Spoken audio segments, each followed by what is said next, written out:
When I was a kid, my dad used to sit me on his lap in a mini van that we had and let me drive down the lane that we lived in.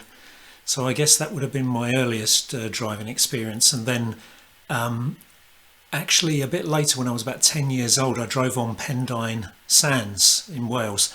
That isn't me driving that car, but that is on Pendine Sands. And they used to do land speed records there. And I drove my dad's Cortina on Pendine Sands quite fast, actually, I think, at the time. Anyway, we then had a succession of cars we used to drive round my uncle's field. Some of the cars I remember were Ford Consul, really old one. Metropolitan, that was a really unusual car.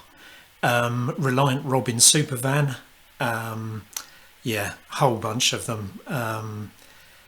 Vanguard standard, one that had an electric clutch, a button on the gear stick. Yeah, we had a whole wide range of them that we used to use. A friend of mine used to do junior autocross, and he invited me to drive his car, and it was actually on I think you call it an auto test, where you drive in and out of cones and things. He invited me to drive his car at one of those auto tests, and that led me to the opportunity to buy this car for the princely sum of £22. It cost me. It's based on an E93 or E94 Ford Popular chassis.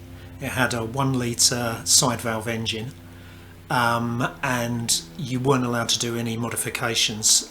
So standard 1 litre side valve engine, 3-speed gearbox, and truly terrible suspension, kart springs front and back, but transverse, so it was just like a kart with transverse springs, lever shock absorbers and mechanical brakes.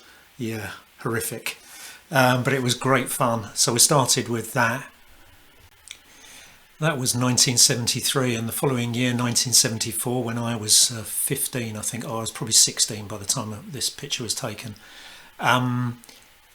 We we upgraded the suspension by putting telescopic shock absorbers on the front, and we actually removed some leaves from the elliptical springs because it used to jump all over the place when we were going round this autocross field.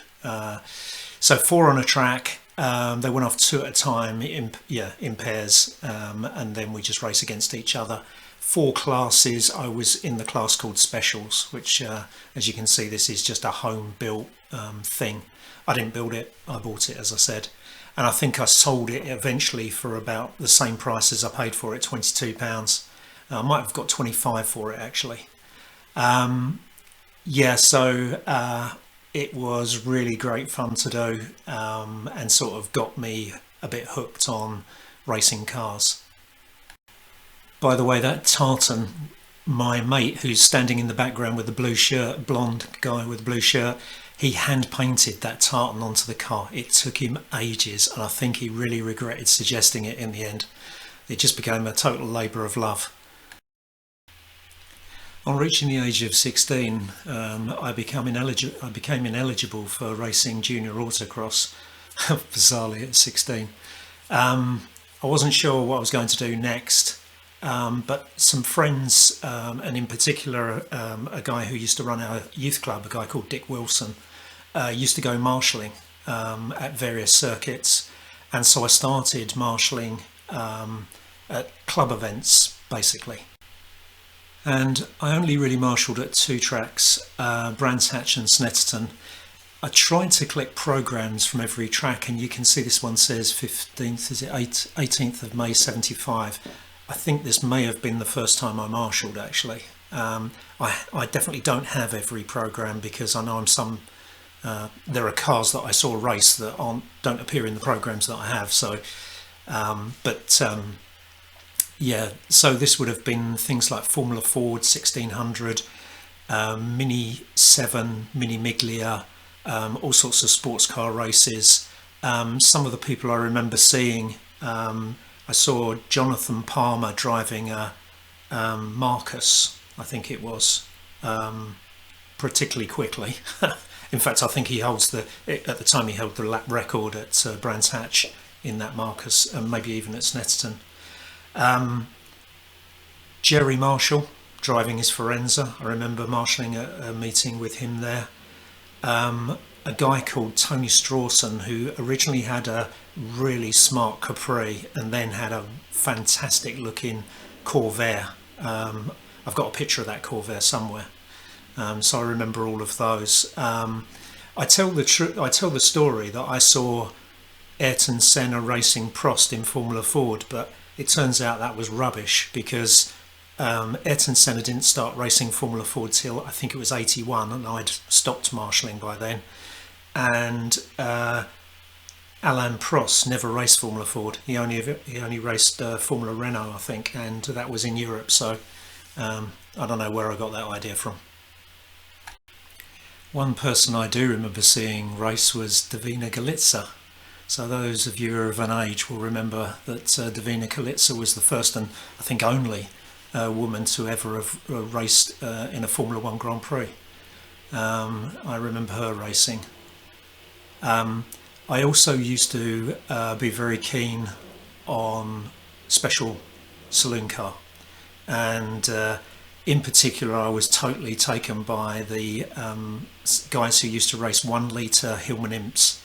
There was a guy called John Homewood, and he used to have on the front of his car, "Here comes John Homewood," and on the back it would say, "There goes John Homewood," which was quite nifty.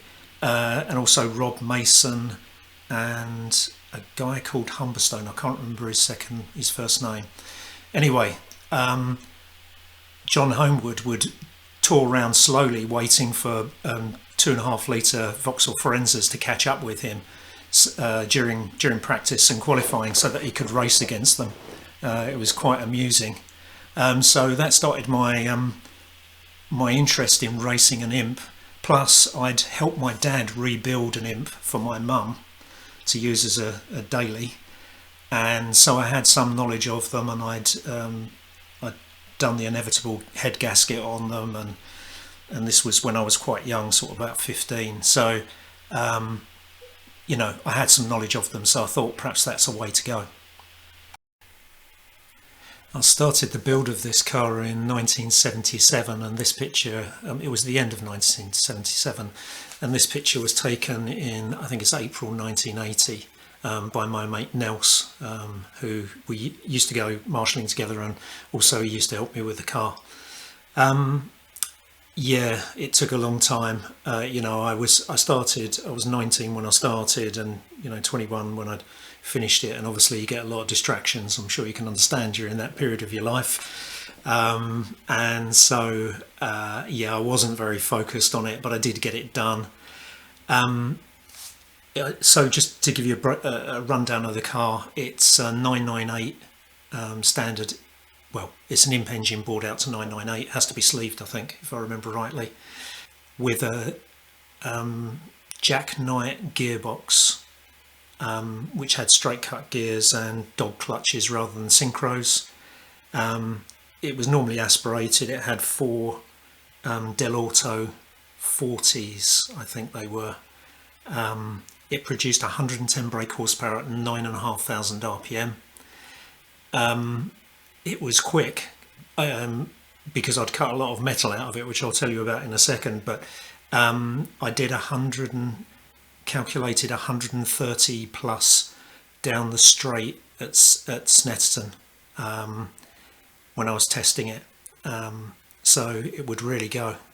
But the car had been hit in the passenger side, or the left side front, before I bought it.